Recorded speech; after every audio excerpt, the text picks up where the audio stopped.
Fine শাকারতুম লাযীদান্নাকুম ওয়া line কাফারতুম ইন্না আযাবি লাশাদীদুল আযাব। আযাবের কঠিন আযাব তাদের সম্মুখীন করতে হবে। মাননীয় স্পিকার, মাননীয় স্পিকার, কোরআন হাদিসের আয়াত হলে ঠাট্টা বিদ্রুপের বিষয় না। আপনারা কি আমাদেরকে পিটাবেন নাকি এ ধরনের বোঝাতে যাচ্ছেন? এটা তো আসলে ভুল ব্যাখ্যা হচ্ছে, এটা খুব ভুলভাল। লাইন কাফারতুম ইন্না আযাবি লাশাদীদ, আল্লাহ আযাব বাড়িয়ে দিতে পারেন। আযাব আসবে এই দিকে নিয়ে গেছিল উনি। এই কথাটা মোটেও সঠিক না। না না, এক সেকেন্ডও না, এটা স্পর্শকাতর বিষয়। এগুলো নিয়ে সংসদে কোনো রকম বিরূপ আলোচনা হোক, এটা তো চাই না।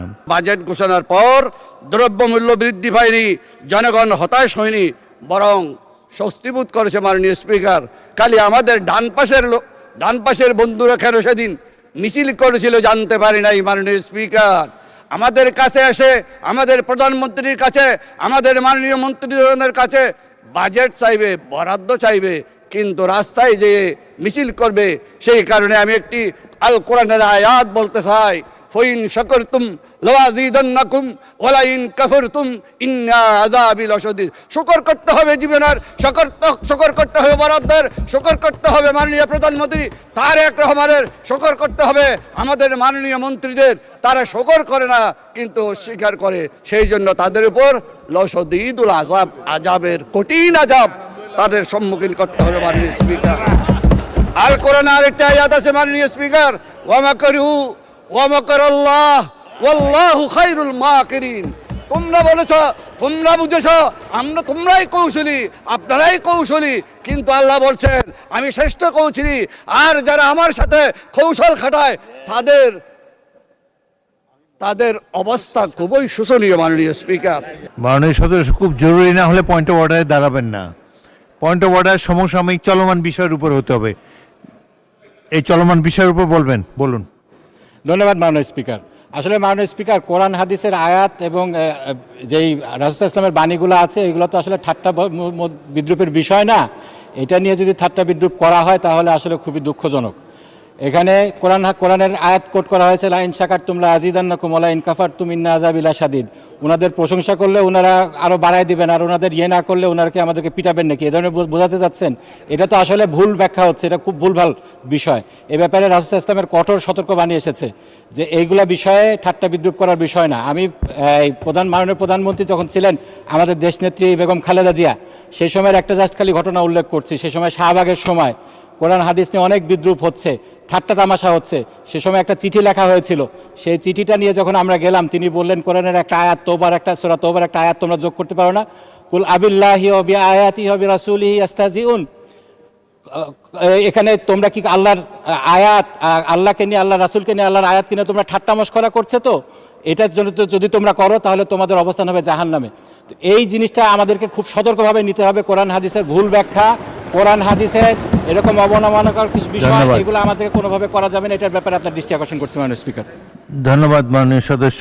আমার আলমগীর মাহমুদুল্লাহ ফরিদ একজন পুরনো সংসদ সদস্য। আমার মনে হয় না যে কোরআন হাদিস নিয়ে তিনি কোনো ব্যঙ্গাত্মক কমেন্ট করতে পারেন। তারপরেও আমরা পরীক্ষা করে দেখব, যদি কোনো ভুল ধরনের ব্যাখ্যা দেওয়া হয় কোরআন হাদিসের, সেটা এক্সপান্সড হবে।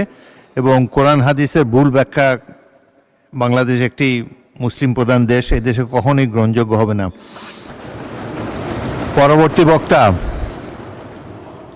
জনাব সালাউদ্দিন আহমেদ, আপনাকে 1 নম্বর বলেছে, এটা আপত্তি আছে আপনার?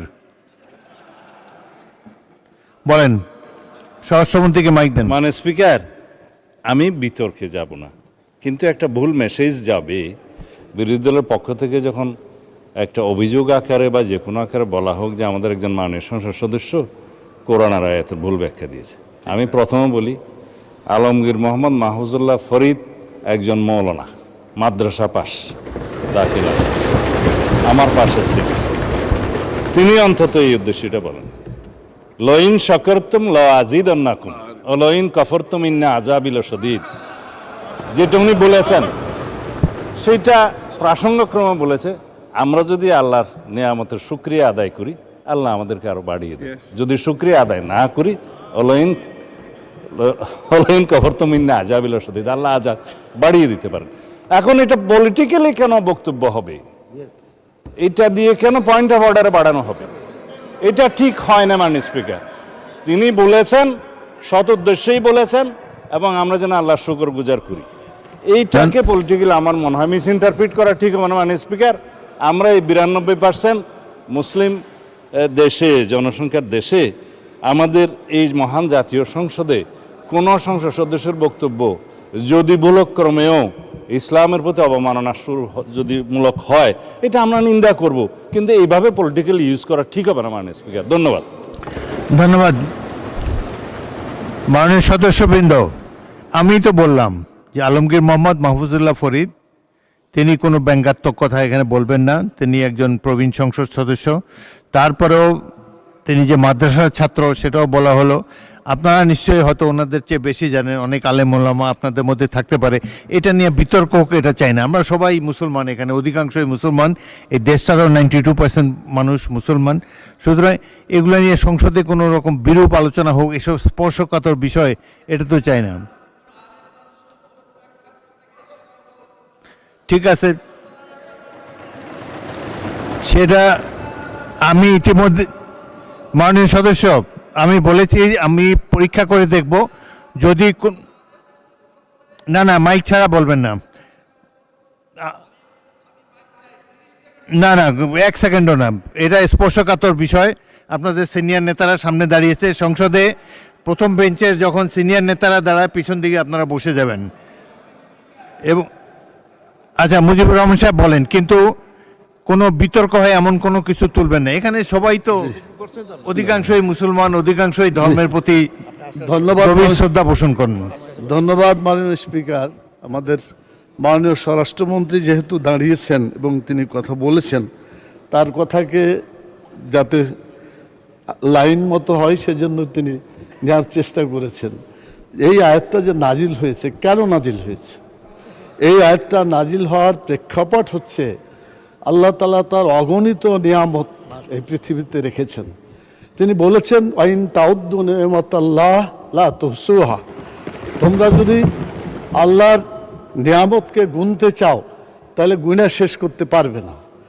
যারা আল্লাহর এই দুনিয়ায় আল্লাহর নিয়ামত ভোগ করছে, আমি কথা বলছি, এটা আল্লাহ আমাকে একটা নিয়ামত দিয়েছেন, অতএব আমার মুখ দিয়ে আল্লাহর বিরুদ্ধে কোনো কথা আমি বলতে পারি না। আমাকে যে শক্তি আল্লাহ দিয়েছেন, এই শক্তি দিয়ে আল্লাহর বিধিবিধানের পক্ষে আমাকে কথা বলতে। ধন্যবাদ। মানুষ শেষ করি, 1 মিনিট শেষ হবে। আমাদের মাননীয় স্বরাষ্ট্রমন্ত্রী উনি এটা নিয়ে গেছেন মানে দলীয় একটা, এই যে বাজেট বক্তৃতা, বাজেটটা খুব ভালো হয়েছে, অতএব বিরোধী দলকে বাজেটের প্রশংসা করতে হবে।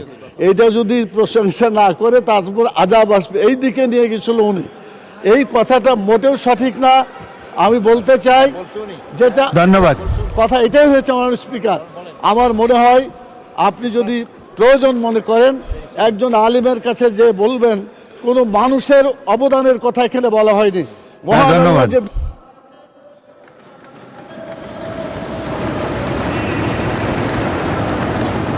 ধন্যবাদ মাননীয় সদস্য, বসুন।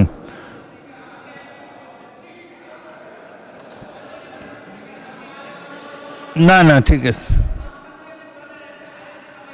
না না আমি